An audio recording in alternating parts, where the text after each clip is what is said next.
साढ़े पाकिस्तान ਦੇ ਵਿੱਚ ਅੱਜਕੱਲ ਬੱਚੇ ਕਾਰਟੂਨ ਨੈਟਵਰਕ ਨਹੀਂ ਦੇਖ ਰਹੇ ਹੋ, ਕੋਈ ਨਾ ਕੋਈ ਇੰਡੀਅਨ ਮੀਡੀਆ ਕੱਢ ਕੇ ਵੇਖ ਲੈਂਦੇ, ਖਾਸ ਕਰਕੇ ਮੋਦੀ ਨੂੰ ਵੇਖਣ ਲੱਗ ਪੈਂਦੇ। ਜਿਹੜਾ ਉਹ ਸੰਗਿਆਸਨ ਤੇ ਚੱਕਿਆ ਹੋਇਆ ਨਾ ਮੋਦੀ ਸਰਕਾਰ ਨੂੰ, ਉਹ ਪਾਕਿਸਤਾਨ ਨੇ ਥੱਲੇ ਠਾ ਕਰਕੇ ਡਿੱਗਿਆ ਹੋਇਆ। ਸਿਰਫ ਪਾਕਿਸਤਾਨ ਨੇ ਨਹੀਂ ਬਲਕਿ ਇਹ ਜ਼ਲਾਲਤ ਪ੍ਰੋਗਰਾਮ ਪੂਰੀ ਦੁਨੀਆ 'ਚ ਚੱਲ ਰਿਹਾ ਹੈ #ਮੋਦੀ ਦਾ। अमरीकी जरीदे की एक रिपोर्ट ब्लूमबर्ग दे विच एक रिपोर्ट छाया हुई है। रिपोर्ट के मुताबिक मोदी जी ने समन दे विच शराकत इस वास्ते नहीं की क्योंकि उत्थे अमरीकी सदर डोनाल्ड ट्रंप मौजूद सी। हुण जरा तुसीं ये देखो कि भारत जिहड़ा है वो अपने मीडिया दे उत्ते किस तरह खबरां चलांदा फिरदा है कि मोदी आलमी लीडर है। वाका जदों सामने आंदा है ते मोदी जी दी पूरी टीम हाजिर ही नहीं हुंदी, पिछे हो जांदी है, लुकदी फिरदी। लेकिन सवाल इत्थे ये है कि अगर मोदी जी इन्ना ही मकबूल लीडर ने तो फिर एक बारी अमरीकी सदर दे नाल जरा जफियां फफियां तो कर लो।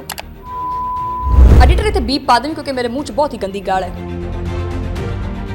बैनल अकवामी सतह के उत्ते भारत एक सियासी भगोड़ा बनता जा रहा है। डरपोक भारत का बदनुमा चेहरा इस सारे सामने वाज़े तौर पर नजर आता जा रहा है। बिस्मिल्लाहिर्रहमानिर्रहीम, अस्सलाम वालेकुम नाज़रीन, तुसीं देख रहे हो 360 डिजिटल पंजाबी और मैं थोड़ी मेज़बान शमाइला न्याज़। है व्लॉग शुरू करने तो पहले ना मेरा पता की दिल सी कि मैं खिड़खिड़ा के पहले हसा फिर ये व्लॉग शुरू करा क्योंकि गल है ही हासे वाली। साढ़े पाकिस्तान दे विच अजकल बच्चे कार्टून नेटवर्क नहीं देख रहे हो, कोई ना कोई इंडियन मीडिया कढ़ के वेख लेंदे, खास तौर के मोदी नूं वेखण लग पैंदे आ। जिहड़ा वो संगियासन ते चक्या होया ना मोदी सरकार नूं, वो पाकिस्तान ने थले ठा करके डिग्या होया।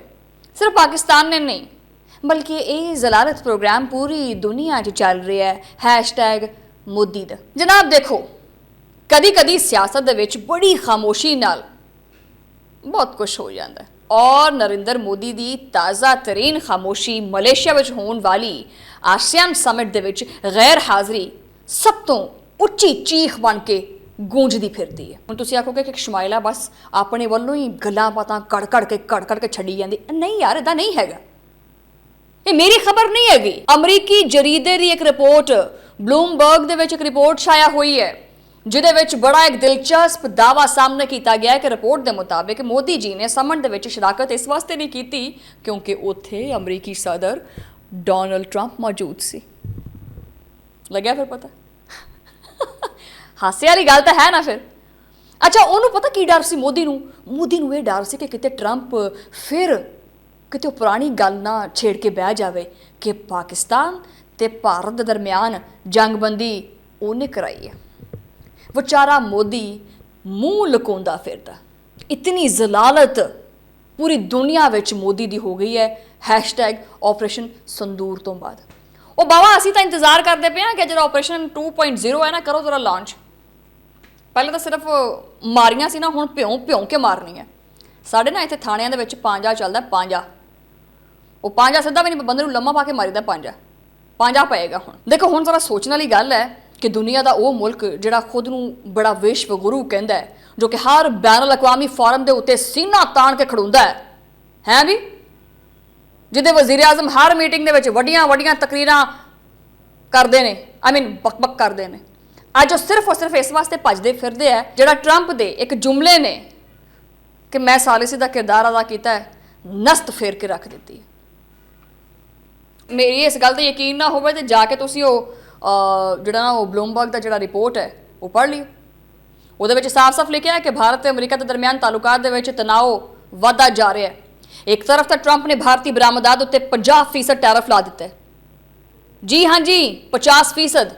और वजह यह दसी गई है कि भारत रूस तो तेल खरीदा है, यानी अमरीका जिहड़ा है वो साडा इतिहादी, रूस साडा सप्लायर, ते असी खुद अपने कन्फ्यूज लीडर के पैरोकार। मोदी जी की जी खारजा पॉलिसी है उसका खुलासा यही है कि सब नूं खुश रखो तो आखिर दे विच खुद शर्मिंदा हो जाओ।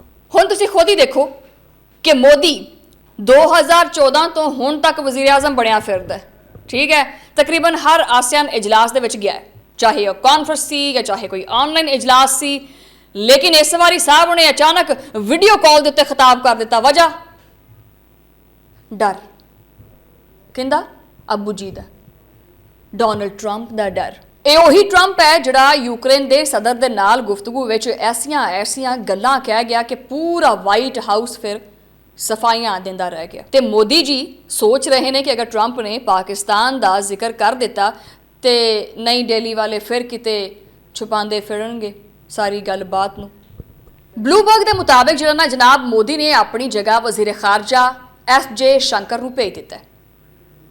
ਉਹੀ ਜਿਨੇ ਮੋਦੀ ਦੇ ਮੂੰਹ ਦਾ ਉਹਨੂੰ ਮਾਈਕ ਆਖਿਆ ਜਾਂਦਾ ਕਿ ਅੱਜ ਕੱਲ੍ਹ ਉਹ ਨਹੀਂ ਬੋਲਦਾ, ਅੱਜ ਕੱਲ੍ਹ ਉਹ ਬੋਲਦਾ, ਉਹ ਮੋਦੀ ਦੇ ਮੂੰਹ ਦਾ ਮਾਈਕ ਬਣਿਆ ਫਿਰਦਾ। ਉਹਨਾਂ ਨੇ ਅਮਰੀਕੀ ਵਜ਼ੀਰ ਖਾਰਜਾ ਮਾਰਕੋ ਰੂਬੀਓ ਨਾਲ ਮੁਲਾਕਾਤ ਕੀਤੀ ਤੇ ਹਸਬੇ ਰਵਾਇਤ ਦੋ ਤਰਫਾ ਤਾਲੁਕਾਤ ਮਜ਼ਬੂਤ ਬਣਾਉਣ ਵਾਸਤੇ ਇੱਕ ਰਸਮੀ ਗੁਫ਼ਤਗੂ ਕੀਤੀ। लेकिन असल हकीकत केड़ी है कि मोदी हुकूमत इस वक्त ट्रंप के सामने सफारती तवाजुन तलाश करती फिरदी है, लेकिन उन्होंने ये राह मिल नहीं रहा। हुण जरा तुसीं ये वेखो कि भारत जिहड़ा है वो अपने मीडिया के उत्ते किस तरह खबरां चलांदा फिरदा है कि मोदी आलमी लीडर है, अमरीका के सब तो करीबी साथियों तो शामिल है, दुनिया भारत की मैशत तो बड़ी मुतासर है।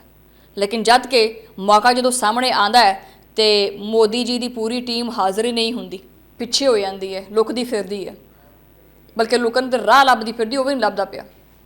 यही है कि वो सफारती बहादरी जिन्हों के उत्ते भारतीय मीडिया जिहड़ा ना वो शाम को घंटा वजा के जश्न मनाउण लग पैंदा। हुण आओ जरा दूजे पासे साडे वाले पासे आओ ना, जरा इधर तको, इधर पाकिस्तान वाले पासे तको। पाकिस्तान तो हर हवाले नाल उन्होंने बड़ा खौफ है, क्योंकि इन्नियां सालां तो हर प्लेटफॉर्म के उत्ते पाकिस्तान का नाम बदनाम करने की इन्नी कोशिश की, मगर जदों भी कोई वड्डा रहनुमा पाकिस्तान का तस्करा मस्बत अंदाज में कर दिंदा है तो जी नई दिल्ली है ना, ये सॉरी समझ गए ना तुसीं, नई दिल्ली उन्होंने बुखार चढ़ जाता है। वैसे याद आ उस दिन जो ट्रंप ने आख्या सी कि मोदी ने खुद नूं कश्मीर वास्ते सालिसी की दरख्वास्त की सी, ये गल याद है तुहानूं? ते पूरे भारत दे विच अग लग गई सी। जनाब वजारत खारजा के तर्जुमान ने वजाहतां देंदे होए जिहड़ा ना उन्हां दे पसीने छुटन लग पे सी। तो हुण शायद मोदी नहीं चाहता कि वह पुराना जख्म जिहड़ा ना ट्रंप दोबारा ताज़ा करे। लेकिन सवाल इत्थे यह है कि अगर भारत वाकई एक आलमी ताकत हैगा है, अगर वो वाकई विश्व गुरु, अगर मोदी जी इन्ने ही मकबूल लीडर ने, तो फिर एक बारी अमरीकी सदर दे नाल जरा जफियां फफियां तो कर लो हैं। ये इन्ना काहतों तुहानूं डर लगी जांदा है? ਜਿਹੜੇ ट्रंप ਨੂੰ ਤੁਸੀਂ ਬਾਹਾਂ ਇੰਜ ਕਰਕੇ ਮਿਲਦੇ ਹੁੰਦੇ ਸੀ, ਹੁਣ ਉਹਦੇ ਕੋਲ ਮੂੰਹ ਲੁਕਾਈ ਜਾਂਦੇ ਤੁਸੀਂ।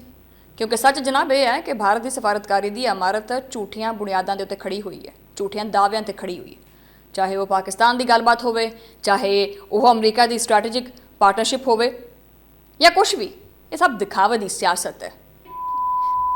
एडिटर इतने बीप पा दें क्योंकि मेरे मूँह च बहुत ही गंदी गाल है, क्योंकि मेरी गाल का असर कम से कम 6 घंटे रहिंदा है, काने लाल हो जाते बंदे दे। ये ऐसी इनू पता नहीं किहड़ी बीमारी है, इनू ये हर G20 इजलास दे विच शरीक हुंदा है, हर G20। हुण वेखना आया कि उत्थे भी किते वर्चुअल मोदी तो नज़र नहीं आएगा, उस इजलास च आएगा कि नहीं आएगा, किद्दां सामना करेगा। पाकिस्तान जिहड़ा ना वो हर फोरम के उत्ते मजबूत हुंदा पिया, और इंडिया हर फोरम के उत्ते जलील हो रहा है आपदियां अश्लील किस्म दी हरकतां दे करके। भारत की बड़ी कोशिश सी वैसे कि वो खिते का जिहड़ा सरपंच है ना, सरदार बन के रहे, भी सरदारी करे पाकिस्तान के उत्ते, सरदारी करे अफगानिस्तान के उत्ते, सरदारी करे चाइना के उत्ते। हैं पाकिस्तान ने कहा अला चक मैं आ गया, शलारू कल दे कौली चट है, समझदे ना फिर तुसी। बहरहाल इन्नी जलालत तो बाद मेरे ख्याल च कुछ सियाणिया बंदे नूं सिर जोड़ के बहना चाहिए कि भारत वास्ते आप ही कुछ सोच लैन, क्योंकि आने वाला वक्त मैनू भारत वास्ते बड़ा ही खतरनाक लग रहा है। बैनल अकवामी सतह के उत्ते भारत एक सियासी भगोड़ा बनता जा रहा है, और जिन्हें भी जोड़े ना इंडियन मीडिया के जोड़े लोग ने, एंकरस ने, सहाफ़ी ने, उन्होंने तो गुजारिश है कि जनाब कोई सच विखाया करो अपनी आवाम नूं, और इंडियन आवाम नूं चाहिए कि अपनी अखां खोल के रखे। ये जोड़ा नवा भारत का जोड़ा चेहरा है ना, ये डरपोक भारत का बदनुमा चेहरा ये सारे सामने वाजे तौर पर नज़र आता जा रहा है। बहरहाल मैं आखिर दे विच सिर्फ इन्ना कहांगी कि दुनिया बदलती पई है, सियासत बदलती पई है, लेकिन मोदी जी वही रियलिटी शो वाली सियासत, हॉट सीट पे बैठे जी आके हैं। बस फर्क है ना कि इस बारी स्टेज देना ना वो एशिया का नहीं है बल्कि दुनिया का है, और उत्थे तमाशा सारे वेखणगे। वो नहीं कहते वेख तमाशा कीड़ी का है, वो वेखांगे। जनाब तुहाडे नाल मुलाकात होएगी अगले वीलॉग दे विच, उदों लई अल्लाह ने के पान।